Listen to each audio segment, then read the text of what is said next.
গরম গরম ভাতের সাথে একটু পরিবেশন করে দেখাচ্ছি। লেবু ও কাঁচামরিচ নিয়ে নিলাম, সের সাথে বেগুন আলু শুটকির তরকারিটা নিয়ে নিলাম। বিসমিল্লাহ। বাহ, অনেক মজাই হয়েছে। আর একটু লেবুর রস নিয়ে নিলাম, একটু তরকারি ভাতের সাথে মেখে নিয়ে মুখে ফুলে নিচ্ছি। অনেক মজা, সত্যি বলতে কি। রেসিপি দেখতে চাইলে সাথে থাকুন, ভিডিও না টেনে দেখতে থাকুন। আসলে নিজের রান্নার প্রশংসা নিজেই করছি। চুলায় কড়াই বসাই দিয়ে সামান্য তেল দিয়ে দিলাম।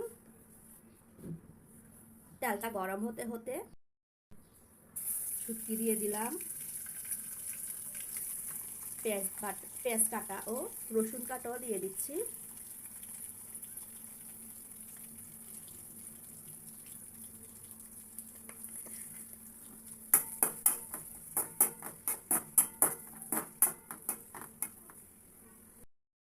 চুলার আগুনটা একটু কম আছে, দেখুন সামান্য, তাই আমি পাটটা সরিয়ে নিচ্ছি।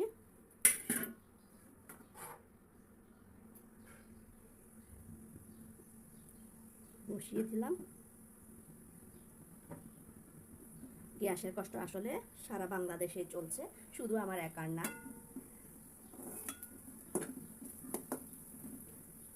পেঁয়াজটা ভাজা ভাজা হয়ে গেলে তারপর মশলাপাতি দিব।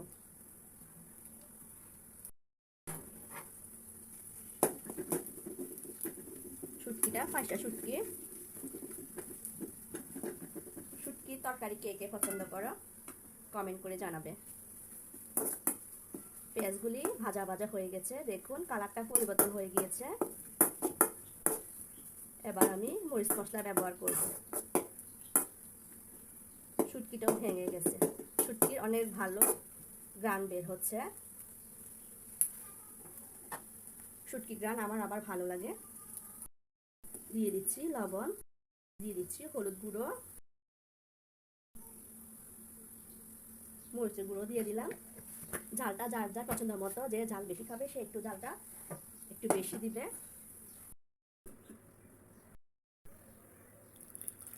আমি অফ সাইডে একটু চা করেছিলাম, শীতকাল চা না খাইলে কিন্তু জমে না, অল্প একটু বানিয়েছি।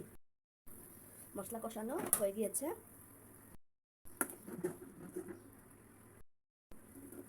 কেটে রাখা আলুগুলো দিয়ে দিলাম, বেগুনগুলো ঢেলে দিলাম।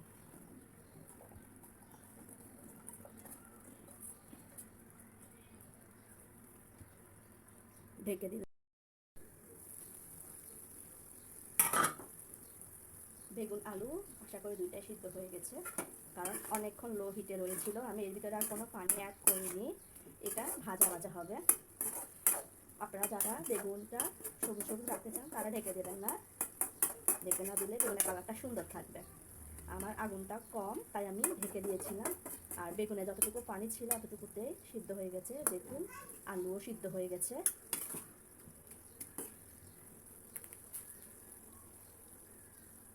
লবণটাও পারফেক্ট মতো হয়েছে। চুলা থেকে নামিয়ে এবার আমি আপনাদেরকে একটু বেড়ে দেখাচ্ছি, দেখুন শুকনো শুকনো কালারটা কেমন সুন্দর এসেছে। গরম গরম ভাতের সাথে এই রেসিপি পরিবেশন করুন। ভালো লাগলে লাইক কমেন্ট শেয়ার করুন, সে সাথে চ্যানেলটিকে সাবস্ক্রাইব করুন। যারা এখনও আমার চ্যানেলটিকে সাবস্ক্রাইব করেননি তারা চ্যানেলটিকে সাবস্ক্রাইব করে পাশে থাকুন। পরবর্তী ভিডিও দেখার জন্য আমন্ত্রণ রইল। রান্নাবান্নার পর্ব শেষ, লইলসি মরিচ আর লেবু বাইউনার শুটকি আলু দি বুনা করছি। বিসমিল্লাহ। কেউ কেউ আর মনে করবে যে স্বার্থপর কিনে হাদেরও না, খাদ্যের কি আছে, যার জন মন চাইব খাইয়া লাগব, খিদা লাগলে খাইয়া লাগব, এনে আবার কইবের কি আছে। আচ্ছা, এই বাঙালিরা এই একটা সমস্যা, আগে একলেও দোষ হিসে একলেও দোষ, স্বার্থপরও কয় আবার ভালোও কয়, ব্যাগ জ্ঞান মিলাইয়া জুলাইয়া আরি। তো আর রান্না কাজ কিন্তু প্যাস মগ রয়েছে, বাইরে বাইরে ইচ্ছা হওয়া দইছে কবির মতনও। আনেরাও চেষ্টা করি ইচ্ছা করি রেন বেলায় নিজের হওয়া নিজেই কইকের দূর, নিজের হওয়া আবার কেমনে হয়। এই যার একখান ভুল কথা কইয়া লাইলাম, রান্নার হওয়া দইব, বুঝছেন। আসলে মানুষ মাত্রই ভুল, ভুল করে না এমন মানুষ আবার আসেনি। আনেরা জানলে কইয়েন কমেন্ট করি কিনি। শুটকি তরকারি কার কার কাছে ইচ্ছা লাগে, আপনি বহুত ভালো লাগে, যদিও যার কাছে কিনি কম হয়েছে তাও মজাই হয়েছে। আরে আই ধন্যবাদ দিয়ে